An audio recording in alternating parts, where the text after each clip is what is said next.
Assalamualaikum warahmatullahi wabarakatuh. Innal hamdalillahi nahmaduhu wa nasta'inuhu wa nastaghfiruhu wa na'udzu billahi min shururi anfusina wa min sayyiati a'malina. May yahdihillahu fala mudhillalah wa may yudlil fala hadiyalah. Wassalatu wassalamu ala Rasulillahi wa ala alihi wa sahbihi ajmain. Amma ba'du. Pertama-tama marilah kita panjatkan puja dan puji syukur kehadirat Allahu Rabbi yang telah memberikan kita kenikmatan dalam Islam. Amin, amin, amin, amin ya Rabbal Alamin. Juga tak lupa kita panjatkan salawat dan salam kepada junjungan umat Nabi besar Muhammad SAW. Allahumma sholli ala Sayyidina Muhammad wa ala ali Sayyidina Muhammad, yang telah membawa kita terbebas dari masa kegelapan menuju masa yang gilang gemilang. Oke sahabat Islamic Channel, pada kesempatan kali ini kita bertemu kembali dan selalu membahas tentang hal-hal yang menarik di dalam dunia Islam, baik itu pertumbuhan Islam di dunia maupun cerita-cerita tentang para mu'alaf yang mendedikasikan dirinya dalam kehidupan beragama Islam. Dan semoga channel ini bermanfaat bagi teman-teman semua. Terima kasih. Wassalamualaikum warahmatullahi wabarakatuh.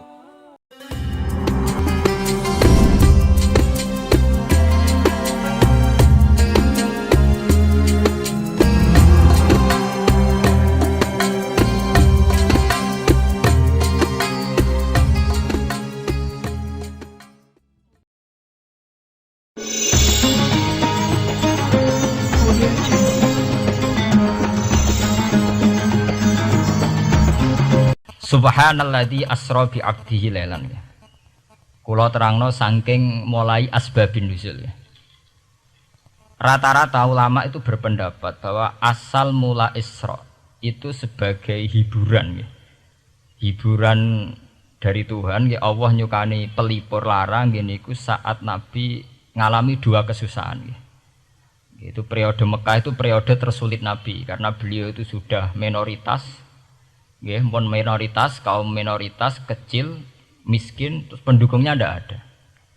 Satu-satunya yang menggaransi, yang menjamin Nabi tidak dibunuh itu karena beliau dilindungi oleh sinten pamanipun, ini sinten Abu Thalib. Dan termasuk lagi secara kasta sosial ekonomi beliau tinggi karena punya istri yang saudagar kaya. Gini ku Sayyidah Khadijah. Tapi ternyata orang yang selama ini benar-benar di belakang Nabi, baik secara materi maupun moral, sing entek-entekan berjuang, ternyata wafat.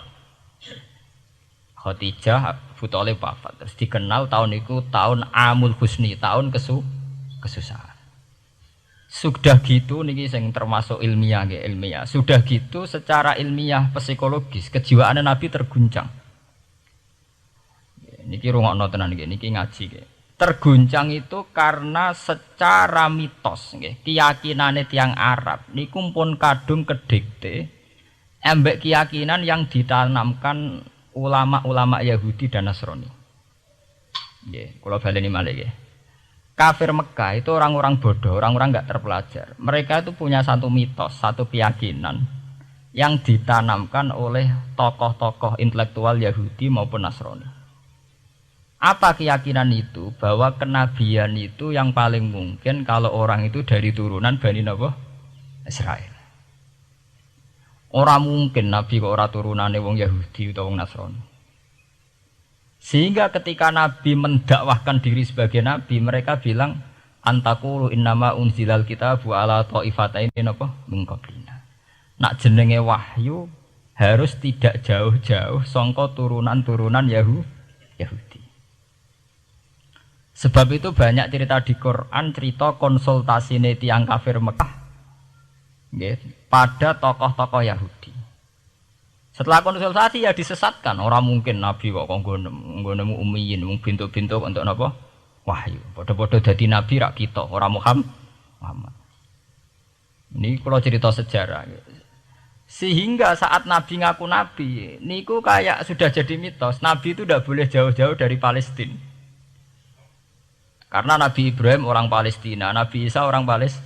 Palestina, Yahya Zakaria juga orang Palestina, Nabi Musa juga orang Palestina. Semuanya itu tidak jauh-jauh dari komunitas Baitul Aqsa. Ini ku masjid Baitul Maqdis atau Baitul Muqaddas. Lah itu wong kafir pinter. Saking kepengen nyudutno Nabi Muhammad itu sampai Nabi mesti ning Palestina. Ya mesti roh cerita-ceritane Nabi ning Palestina. Lah kowe apa tau roh Palestina? Wis tuwakoke detail-detail. Nek kowe pancen roh iku pintu masjid ning Palestina Baitul Aqsa jumlahe piro? Terus madhepe ning ndi wae. Jadi bahwa Nabi ngeklaim diri sebagai Nabi yang bisa membaca malakutas samawati, baca alam-alam gaib. Niku dites nek iso tenan saiki aku takok jumlahe pintu Baitul Maqdis piro. Ini peringatan kangge santri-santri bahwa semua nabi itu di luar dites fisik. Artinya zaman Nabi sholat ning masjid kayak teletong unta terus disiksa Abu Jahal itu hanya ujian-ujian fisik. Tapi di luar itu sebetulnya Nabi juga mengalami ujian-ujian intelektual. Ya kayak cerita-cerita di hadis Sahih, Nabi itu sering didatangi orang Yahudi ditanya, "Mat, saya punya 5 pertanyaan. Yang tahu itu hanya Nabi. Kalau kamu bisa jawab ya Nabi, kalau enggak ya tidak Nabi." Termasuk takokane apa pertama yang dimakan ahli jannah saat masuk surga. Takokane aneh-aneh. Terus kenapa anak itu kok kadang mirip bapaknya, mirip ibunya? So takokane aneh-aneh. Dan itu berlanjut terus sampai Nabi di periode Madinah. Nah sebab itu Nabi itu secara intelektual itu diasah Tuhan lewat proses Isra. Di mana Nabi saat itu secara fasih bisa menjawab jumlah pintu Masjid Aqsa sekian. Perilaku Nabi Musa begini. Wajahnya Nabi Musa begini, wajahnya Nabi Ibrahim begini. Sampai di hati-hati Sahih, Nabi bisa menjelaskan detail. Nabi Musa itu rambutnya kayak ini, wajahnya kayak ini, ada mutiwal. Itu detail sekali Nabi. Sebab itu di sini diterangkan oleh Imam Suyuti, peristiwa Isra adalah peristiwa di mana Nabi berjumpa para sinten Nabi. Itu asal usulnya kenapa? Karena sudah kayak menjadi mitos. Nabi itu tidak boleh jauh-jauh dari tradisi Yahudi, tradisi Palestina. Paham ben sampean roh asal usulnya. Tapi kemudian asal usul itu sebetulnya hanya sementara, hanya permainan politik. Mau sampean ben roh sejarah, permainan politik, manipulasi politik. Sebetulnya Nabi itu ya tidak jauh-jauh dari beliau adalah keturunan Israel. Israel itu bukan menunjuk sebuah negara loh, sampai anda salah paham. Israel dalam bahasa Quran itu menunjuk auladi Yakub. Israel menjadi negara kan baru kemarin setelah diberi kemerdekaan Inggris, paham ya? Israel sebagai negara kan baru apa? Kemarin. Sehingga istilah Israel di Quran maupun di hadis adalah menunjuk auladi Yakub. So intinya di antara anak Nabi Yakub ana jenenge Yahuda. Yahuda di turunan-turunan niku Bani Yahuda niku diarani Bani napa? Israel. Ternyata setelah dirunut Nabi Muhammad itu tidak beda jauh dengan keluarga Israel. Karena Nabi adalah turunannya Nabi sinten? Ibrahim. Okay. Nabi Ibrahim niku gada putra kalih sing gada turunan gini ku Ishak kalian Ismail. Ismail kalian Nabi Ibrahim disalap teng Mekah. Gini ku sing disebut Quran inni askantu min dzurriyyati biwatin ghairi dzi sar'in inda baitikal muharram. Terus saking Nabi Ismail nurun-nurun ngantos Sayyid Adnan. Ya, mulane nak teng berjanji disebut wa adnanu bila raibin inda dzabil ulumin nasabiyah ila dzabihi Ismail nisbatuhu wa muntama. Secara teori ilmu nasab Sayyid Adnan jelas-jelas wa adnanu bila raibin inda dzabil ulumin nasabiyah ila dzabihi Ismail nisbatuhu wa muntama.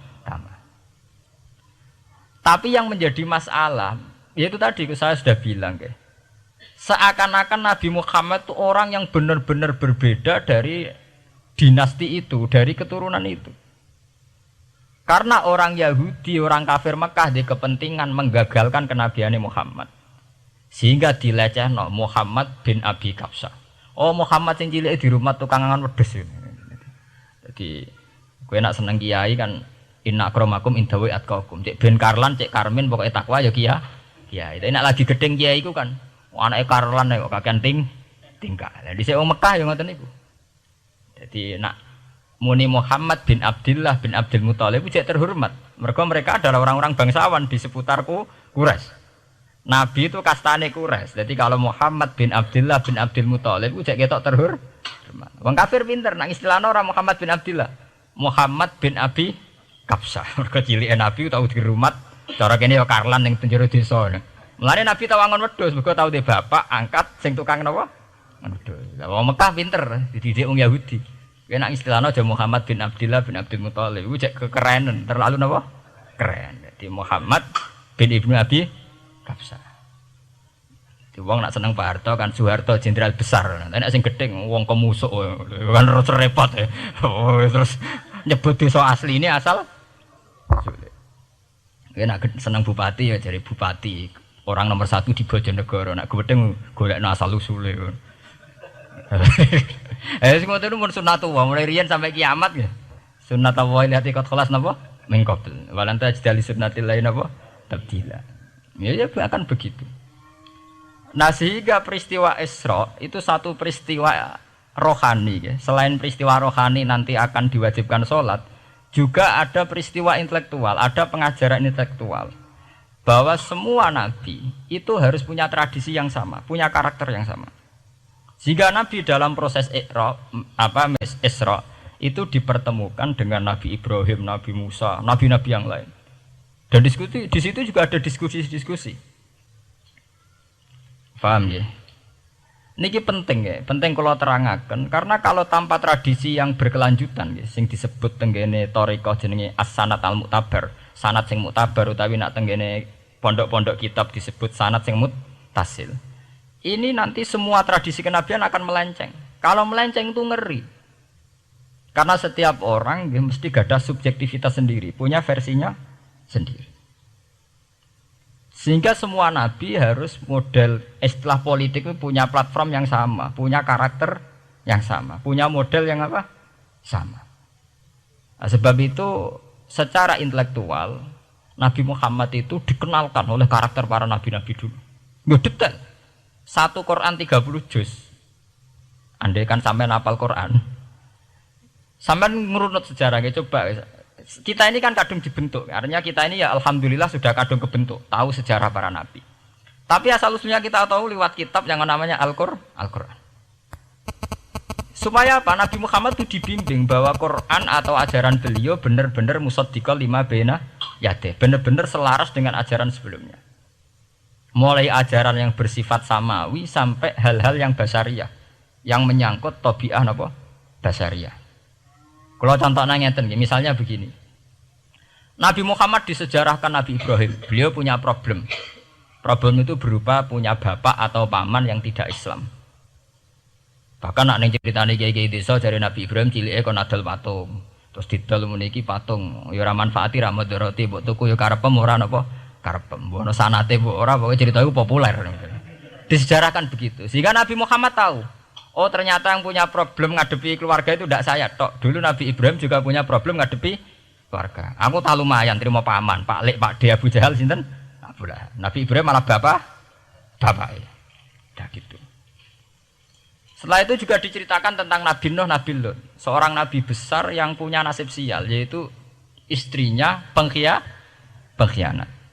Mereka jadi kiai di bojo judes itu tidak masalah. Mulai terima kiai di bojo judes biasa. Ya itu tadi Nabi Nuh, Nabi Lut itu lebih ngeri ketimbang itu di bojo napa? Mboten kebenaran. Kita kan paling dicoba bojo judes, kan ringan banget. Paling banter mecano piring gelas itu murah banget. Begitu terus. Nabi Musa juga gitu. Diceritakan Nabi Musa, beliau adalah seorang sosok Bani Israel yang temperamental. Ya basariah sekali. Saking temperamentalnya ketika tukaran ya jotos. Karena nak kiai temperamental kadang jotosan, yono sanate ya Nabi Musa nak tukaran ra cocok napa? Jotos. Fawakazahu Musa faqada alai. Artinya ya basariah sekali. Cerita ABG ini kubire nggih wonten saat beliau melarikan diri, lala ketemu cewek loro. Ya ora wentise barang Nabi Musa, waduh mari maksiat ae terus kan. Wadek aja mlaku ning ngarepku. Nah kena angin aku roh sikile mari nafsu. Aku nabi kok nafsu barang kan ra pantes. Nah ngono kayak mlaku guriku. Ya basariah sekali itu sampai detail. Terus ketika itu terus disuaka politik oleh Nabi Syuaib. Sehingga menjadi tradisi bahwa semua nabi akan mengalami problem dengan kaumnya. Kemudian disuaka politik oleh komunitas yang berbeda, yaitu komunitas Syuaib itu di luar pemerintahan Fir'aun.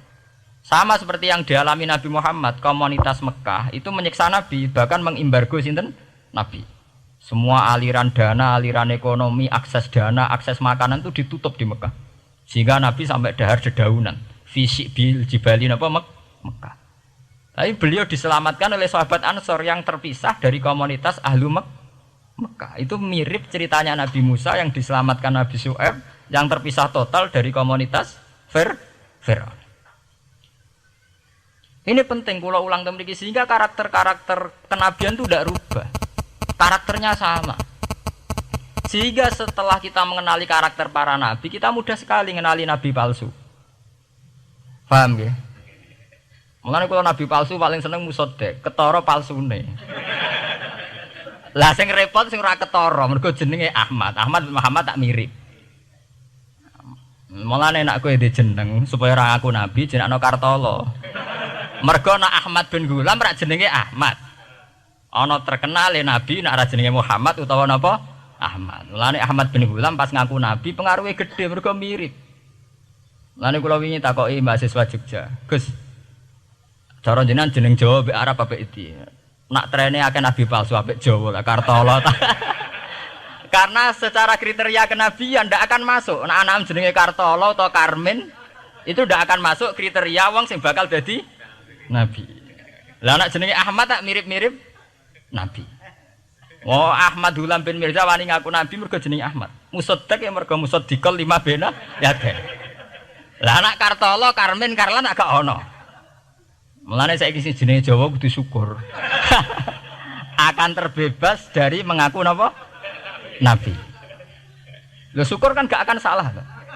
Di barokah sampean jeneng Jawa orang arang ngaku napa? Nabi. Selamat. Kudu syukur. Paham ya? Ndak apa-apa, itu harus dinikmati. Ya itu tadi ya, karena Nabi itu punya karakter yang sama, punya tradisi yang sama, yang mirip-mirip. Itu kenapa Quran berkali-kali menceritakan sisi-sisi kenabian Nabi di luar Nabi Muhammad. Karena biar karakter Nabi Muhammad terbentuk, ya, terbentuk dengan karakter Nabi sebelumnya. Tidak melenceng. Kemudian itu ditiru oleh ulama kita. Kita punya guru punya guru lagi, punya tradisi yang sama. Nak mulang kudu istiqomah, santri loro lah kudu diulang. Nak dadi kiai aja mripat ijo nak roh dhuwit. Wis pokoke dilatih. Nah, tapi dari kiai saiki orang mripat ijo, mripat abang. Mergo dhuwit saiki abang. Dhisik dhuwit paling gedhe rak 50.000 iku rak ijo. Lah saiki 100.000 abang. Dadi saiki nak nasihati nak roh dhuwit aja mripate abang. Mergo ijo wis gak akeh saiki. Paham napa? Kena akal-akalan ngoten jan repot. Tugare kula di santri dablek, nek di bojo aja moro tangan. Kula mboten moro tangan, kula saduk, moro sikil. Kena anekdot ngono rusak. Adu-adu ning bojone. Bojone loro, bareng bojone nguap. Kowe jare rabi Pak ning jaba, bojom jare loro fitnah, Dik. Sing bener telu. Ayo kan repot. Ketemu cangkem elek rusak kabeh. Fitnah udah nak loro. Sing bener apa? Telu. Lah sakniki mun politik ngoten nggale saya sebagai pejabat tidak pernah mengkorupsi 1 sen pun uang rakyat. Wong edan tapi korupsi ya sak sen. Wong ra waras tapi korupsi napa? Sak sen. Ngono miliaran tok. Korupsi napa? Sak sen. Ya mesti ae. Geneman. Ayo, jadi zaman akhir itu kayak zaman dhisik, kayak Abu Nawas kabeh. Jadi apa-apa niku mun mboten karu-karuan. Mun ya. Wah itu permainan kata begitu niki kula penting kula terangaken nggih. Saya sebagai ahlul Quran, orang yang banyak baca Quran nggih. Itu kita akan tahu betul betapa parahnya nggih atau akibat negatifnya dari permainan kata itu. Dan itu dilegalkan Quran, disahkan Quran dalam beberapa ayat. Yaqulu apa yuriduna ayutfi'u nurallahi bi afwahihim. Orang-orang Yahudi, Nasrani, kafir Mekah itu ingin sekali membunuh Islam lewat permainan kata bi afwahihim. Yaitu tadi misalnya kalau Muhammad bin Abdullah bin Abdul Muthalib itu kelihatan keren karena masih Bani Quraisy. Tapi kalau diistilahkan Muhammad bin Abi Kabsah, wah Muhammad sing anake Karlan niku, iku ora ummiyin. Baleke dadi wong alim terus diistilahno bapakmu sing cilike iku angon wedhus. Ya terus repot terus ajur kah? Kabeh. Itu bi afwahihim. Efektivitas bi afwahihim itu sampai tenggene Tarikh Suyuti wonten keterangan wa min dzalika irtadda jam'un minas sahabah. Dari permainan kata yang ditanamkan orang Yahudi itu sampai banyak sahabat yang murtad. Istilahnya itu jam'un minas sahabah. Meskipun setelah murtad itu ya divonis tidak sahabat. Misalnya menyangkut nasa mansuh. Orang Yahudi pinter, du'afaul muslimin, orang-orang muslim yang imannya masih lemah. Delok le nabimu, wong kok pelin-pelane ngono. Dhisik Ka'bah madhep Baitul Maqdis. Iku wis bener iku, mergo kiblate Nabi Musa. Nabi-nabi dhisik kiblate Baitul Maqdis. Nah, saiki gara-gara dekne kangen keluargane manjen dekne cak Mekah, saiki kangen Mekah. Terus kon manggon omahe buyut-buyute. Dadi saiki kiblat diadepno omahe buyut-buyute. Kangen-kangene dhewe tunggu urusan kiblat jare. Jadi pas Nabi itu masih di Medina. 16 bulan Nabi salate madhep Baitul Maqdis. Suatu saat tok wahyu falanu waliyana kiblatan tarduha. Fawalli wajhaka satral Masjidil Haram. Sakniki kan madhep teng Mekah. Sajane ki normal saja. Artinya normal ya normal. Tapi orang Yahudi memanipulasi bahwa itu fakta bahwa Muhammad itu memimpin agama dengan cara tradisinya sendiri. Mergo dekne kangen keluargane ra iso muleh. Terus salat madhep daerahe dhewe. Nggo pelipur lar. Jare sahabat sing du'afal muslimin diangen-angen ya iya. Nah niki kula peringatan tentang santri-santri ya. Sebab itu kalau sampean jadi kiai itu santri harus punya wawasan intelektual yang luas. Semenjak itu Quran mewahyukan secara nalar sejarah. Ya niku sing disebut ayat inna awwala baiti wudi'a lin-nasi lalladzi bi Bakkata mubaraka wa hudal lil alamin fihi ayatum bayyinatum maqamun apa Ibrahim. Akhirnya Nabi Muhammad nantang ning tokoh-tokoh Yahudi. Apa salahnya saya punya dua kiblat? Baitul Maqdis adalah kiblatul anbiya karena dulu Nabi Musa di situ, Nabi Isa di situ. Sekarang saya menghadap ke kiblat yang lain karena itu kiblatul Ibrahim dan dia lebih senior. Lebih apa? Senior. Sebelum ada Baitul Maqdis itu sudah ada Mekah. Mekah lebih senior, lebih tua. Terus disebut fihi ayatum bayyinatum maqamun apa? Ibrahim. Nabi Musa, Isa adalah periode setelah Ibrahim. Sebab itu akhirnya semenjak perdebatan itu orang Islam bangga. Makanya sampean kalau ngaji hadis-hadis sahabat itu bangga.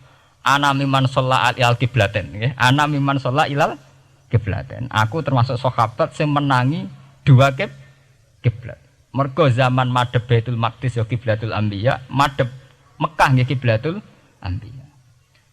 Artinya apa? Perdebatan ini dimenangkan oleh Nabi Muhammad bukan karena mitos atau kultus atau taklid buta, tapi memang secara sejarah kiblat tertua adalah Mekah. Ini disebut inna awala baiti wudi'a lin-nasi lalladzi napa bi Bakkata mubaraka wa hudalil alamin fihi ayatum bayyinatum maqamun apa Ibrahim. Artinya Quran tidak pakai teori mitos. Pokoknya Nabi ini saiki aku ya terserah aku, itu tidak begitu. Paham ya? Tapi diterangkan secara kesejarahan bahwa asal usul Mekah jadi kiblat itu rasional sekali. Bukan karena Nabi orang Mekah mboten, memang dulu-dulunya Nabi Ibrahim berkiblat di situ. Jika Quran jawab inna awwala baiti wudi'a lin-nasi lalladzi bi Bakkata mubaraka wa hudal lil alamin. Terus kula bolak-balik masalah Isra ya. Niku masalah-masalah yang selain pelipur rar itu ada petualangan intelektual, petualangan ilmiah, di mana Nabi Muhammad diperkenalkan oleh Allah, ya, diperkenalkan watak para nabi, pilihan hidup para nabi, bahkan tradisi-tradisi para nabi.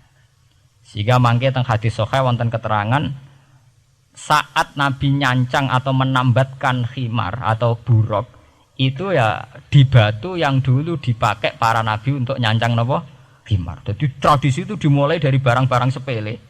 Carane nyancang buruk wae Nabi mirip sama dengan nabi-nabi yang apa? Dulu. Terus memulainya Mi'raj juga sama dengan nabi-nabi dulu. Bon niku sing secara ilmiah tarikhiyah. Sakniki sing menyangkut akidah firqah fil Islam. Nah niki kula terangno. Menurut ahli sunnah, orang yang mengingkari Isra itu kafir. Ya kafir karena dzikra fil Quran nggih. Isra itu dzikra fil Quran. Makanya tadi saya jarang sekali pakai bahasa Mi'raj. Ya, tapi nak teng Indonesia kadung menang merjep peristiwa Isra dan apa? Mi'raj. Pokoknya bahasa kadung salah, kadung menangan ya menangan. Kadung istilah Isra dan apa? Mi'raj. Sebetulnya yang disepakati ulama itu hanya Isra. Artinya yang memungkiri Isra itu kafir karena dzikra fil Quran. Lah kemudian Mi'raj. Mi'raj menurut keyakinan Ahlussunnah itu terjadi. Setelah terjadi itu masalahnya biruhi wa jasadihi jami'an ma'an atau biruhi faqat. Nah, kemudian menjadi firqah-firqah yang macam-macam. Ada yang meyakini biruhi wa jasadi, ada yang meyakini biruhi napa? Faqat. Sampeyan kalau ngaji Al-Kawakibul Lama'ah karangannya Mbah Fadl atau kitab-kitab panduan ahli sunnah yang disahkan oleh NU. NU dulu pas musyawarah besar di Jepang yang dipakai panduan itu dulu yang disahkan itu Al-Kawakibul Lama'ah yang dikarang Mbah Fadl. Itu memang kita termasuk ngikuti yang biruhi wajah sedi. Tapi sebetulnya dalam kelompok yang biruhi fakot itu ada orang keren di dalam dunia ilmiah. Ini termasuk Aisyah meyakini biruhi apa? Fakot.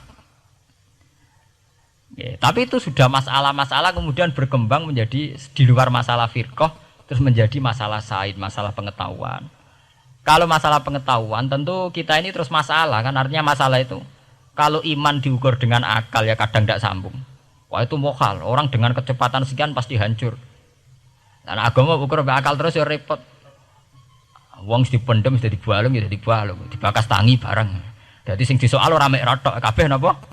Disoal.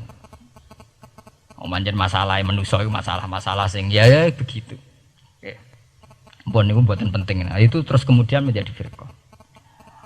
Terus kemudian ada hadis-hadis yang menerangkan proses Nabi dialek dengan para nabi. Kayak ketemu Nabi Musa, Nabi Ibrahim, terus Nabi Idris, Nabi Isa, Nabi Musa. Itu terus diterangkan di hadis-hadis sahih. Ini kalau balik tentang keterangan wau, sebetulnya pertemuan-pertemuan ini itu dimaksudkan Nabi biar punya tradisi yang sama dengan Nabi-Nabi sebelumnya. Karena ini penting ya. Sama nek rasane dadi kiai. Niku kroso banget. Misalnya kita akan didik ala pesantren misalnya. Kita punya kiai-kiai yang punya tradisi. Misalnya nak rawong nakal, wong minum, astagfirullahaladzim, wong kok ngono kan gitu. Ya hanya begitu. Sehingga wis kaya identik angger kiai NU atau amalia NU iku rawani naboki wong sing nyabu. Ya rawani nyaduki wong sing lagi minum. Kemudian itu dianggap satu kekurangan atau apa, walhasil kemudian lahir kayak FPI. Orang yang tidak menerima metode itu.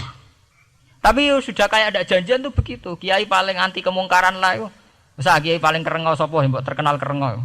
Mereka tidak punya catatan repot bahwa mereka pernah jotosi wong minum. Masih sing sering jotosi santri lah itu tetap ora tahu terkenal jotosi napa? Wong sing mabuk, wong sing minum. Itu sudah kayak tradisi. Dulu zaman Basim Asari Jombang terkenal ijo be abang, sing wabang ya abangan tenan. Sing ijo. Tapi tidak ada catatan sejarah kiai jotosan be pemabuk. Ya memang kayak kita sudah punya tradisi nak roh kemungkaran itu menang kalah itu lewat proses bil hikmati wal mauidhatil hasanah. Kita ini kayak punya tradisi nak roh kemungkaran milih model Nabi wa mahdi qaumi fa innahum la ya'lam. Itu ya kayak ada janjian begitu. Meskipun kita sebagai orang alim ya tahu nahi mungkar itu wajib. Nahi mungkar itu begini-begini, tapi ya praktek kita tidak pernah begitu. Kalau di Timur Tengah kebalikan. Mana ada terima karuan wong nakal. Podo soleh beda aliran halal dibunuh. Sehingga wong Sunni yang ngalalo daerah wong Syiah nggih ngalalo daerah napa? Wong Sunni. Ya sudah kayak tradisi. Sampai nak maca kitab fikih-fikih khas Arab. Mau biasa muni wong ngene iku muhadarun damu. Padahal ya wong soleh, wong Islam di mazhab apa wis disebut darun apa?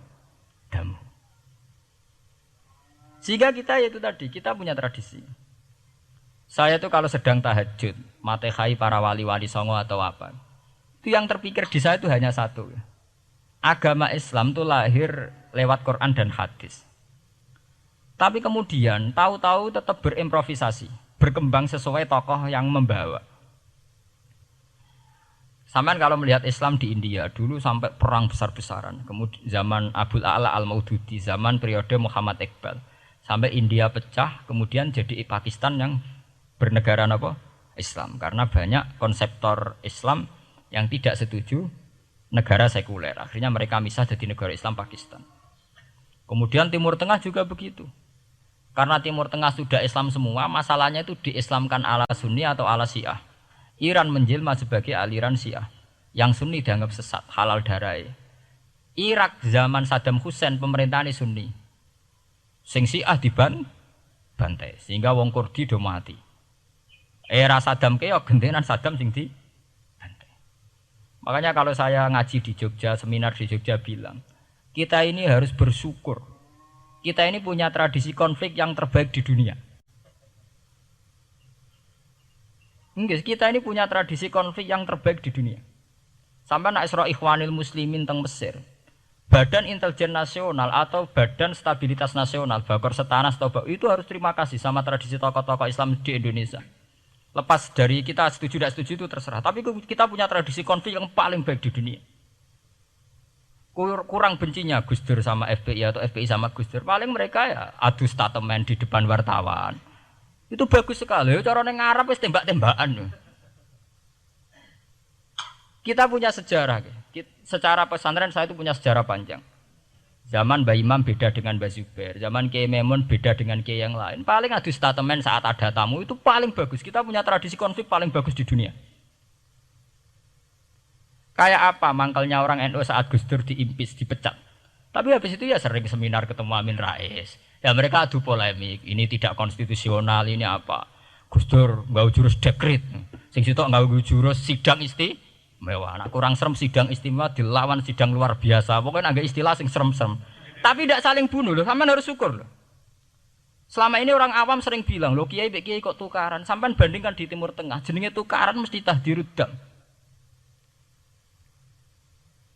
Para polisi, para badan intelijen, para yang menjaga stabilitas negara ini harus terima kasih sama tradisi tokoh-tokoh Indonesia. Yang namanya di Mesir, di Irak, di mana-mana jenenge tukaran mesti melibatkan pertumpahan darah. Saat Arab Saudi jadi Wahabi itu besar-besaran itu. Pembunuhan apa pengusiran orang-orang Sunni. Tapi di Indonesia enggak. Di anarkis. Paling itu tadi adu polemik. MLB dilawan MLB itu masih keren sekali, tidak apa-apa. Itu lebih baik ketimbang adu jotos atau adu hizib lah. Itu masih bagus. Dan ini sampean biar paham, biar syukur jadi bangsa Indonesia. Kita punya tradisi konflik yang baik.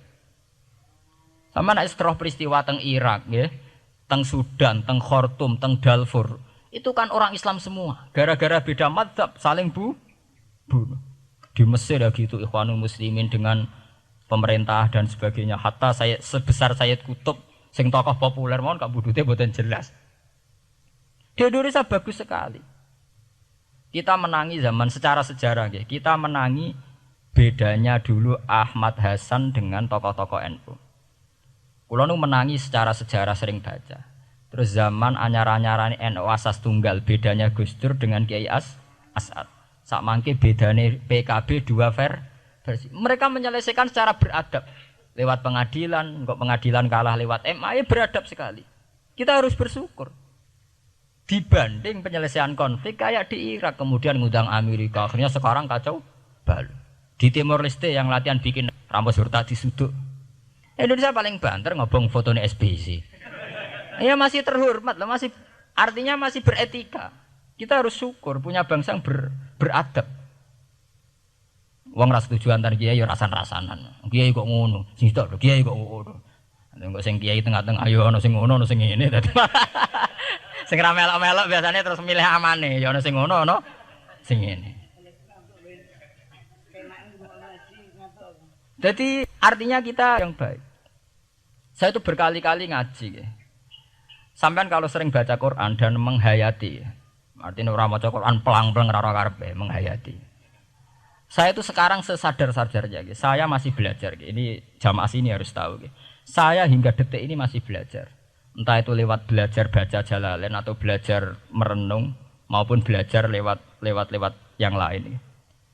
Quran itu dulu ya sering nyebut begitu itu saya tidak paham. Sekarang itu saya paham, tambah paham. Misalnya di juz 4 ada istilah ikhwanan. Orang mukmin disuruh ingat peristiwa-peristiwa yang dulu saling kuntum a'daan fa'allafa baina qulubikum fa asbahtum bi ni'matihi napa ikhwanan. Dulu kamu bermusuh-musuhan yaitu antara kelompok Aus dan Khazraj. Gara-gara barokatul Islam sekarang kamu menjadi ikhwanan. Menjadi bersaudara. Sampean kalau melihat TV merunut konflik di Irak, sering ada bom bunuh diri, itu kan ada asal usulnya. Memang sekarang orang menimpakan kesalahan itu pada pasukan multinasional yang dipimpin Amerika dan Inggris. Tapi sebetulnya ada usul-usulnya. Sampai Amerika bisa masuk karena orang Irak tidak ikhwanan. Tidak apa? Yaitu ada Syiah, ada Sunni, mereka saling menikam, saling bunuh. Sehingga karena ada ikhwanan ini pihak ketiga masuk, yaitu tentara multinasional. Makanya saat di Jogja ditanya, cara jenengan sebuti menyangkut Ahmadiyah, menyangkut konflik di Jakarta, saya bilang, sekarang setiap orang bikin from apa forum, ya itu baik, kalau niatnya baik-baik. Tapi andaikan saya ditanya Tuhan nanti, hak kowe iku kelompok apa? Pokoknya angger NU atau Muhammadiyah ajak mayoritas, kamu milih salah sitok itu. Bukan karena saya oportunis milih yang besar, itu lebih baik, lebih maslahat. Karena kalau setiap orang merasa benar bikin kelompok sendiri akan menjadi kelompok banyak. Dan saat menjadi kelompok banyak, tentu konfliknya lebih tidak terpola. Tidak apa? Terpola. Umpama Hasim tukaran mbek Den Samsudin itu terpola. Tapi nek angger wong ngrasa duwe ketua dhewe tidak terpola. Bagaimanapun ikhwanan itu harus disyukuri. Nggih, dalam kondisi berteman. Sebab itu Nabi sering ngendikan ilzamu jamaahirul muslimin wa man sadza sadzafin. Mbok kamu itu ikut kelompok mayoritas saja. Jamaahirul muslimin cara bahasa netralnya mbok ya kamu itu ikut kelompok mayoritas saja. Karena kalau orang merasa benar kemudian bikin kelompok sendiri itu tidak ada selesainya. Lah akulah cara nuruti GR sebagai kelompok dhewe. Wong aku ya di umat, di pengaruh sing nyucup wis akeh. Tapi kalau semua orang merasa begitu kan repot nanti. Mursid di kelompok dhewe, tukang toreko di kelompok dhewe, tukang ngaji di kelompok dhewe. Model kitab pirang-pirang sesuk ana jamaah Jalalain, jamaah Muin, jamaah Fathul Wahhab. Nek sing ora iso ngaji jamaah tahlil, jamaah istighosah. Ora ana bare itu. Saya tuh kalau ditanya di Jogja, meskipun saya kritis, artinya kritis itu mungkin terhadap satu fenomena kita tidak setuju atau Muhammadiyah dalam banyak hal atau satu dua hal. Itu tidak menjadi alasan kita untuk tidak mengikuti mainstream. Karena kalau mainstream ini dilanggar, itu kita tidak akan ikhwanan. Dan akibat negatif dari tidak ikhwanan adalah kayak kasus Irak. Iran itu kenapa tidak mudah diserang Amerika padahal punya nuklir? Karena mereka seragam Syiah semua. Itu lebih gampang, lebih susah. Lawan itu apa? Susah. Arab Saudi juga mudah diadu karena karuan seragam Wahabi semua. Kita tidak bicara itu ya akidah. Mungkin kamu bisa debat Wahabi itu benar apa enggak. Tapi karena relatif aman, enggak diacak. Indonesia juga gitu. Kenapa tidak banyak konflik? Karena orang itu Islamnya kalau udah NU ya Muhammadiyah. Mbak cocok ra cocok mbak milih. Itu lebih mudah. Ketimbang ada faksi-faksi baru kemudian stabilitas menjadi tambah kacau. Mulane kula niku saya loh ya, saya pribadi menghimbau ya. Melihat ayat itu dihitung Tuhan sampai Allah ngendikan apa kuntum a'daan fa'allafa baina qulubikum fa asbahtum bi ni'matihi napa. Kekuatan sebuah negara itu bukan karena senjatanya canggih, tapi karena rakyatnya tidak bentrok. Ya bayangkan kayak Indonesia. Andai kan Jawa itu mayoritas Islam. Kemudian mereka ingin mendirikan negara Islam. NTT merasa tidak diwongke terus keluar dari Indonesia. Nanti Maluku, Ambon juga gitu. Daerah-daerah yang Islamnya tidak mayoritas begitu. Kayak apa susahnya militer? Andai kan setiap kelompok itu punya jamaah besar, terus sering bikin muktamar, SBZ berbakar muktamar NU, Muhammadiyah, kabeh wong di kelompok pra kesel SBZ, gak sudah jadi presiden. Moga setiap forum umat Islam gawe napa? Kok gawe muktamar? Iku muktamar urung ana tandingane, wis pirang-pirang.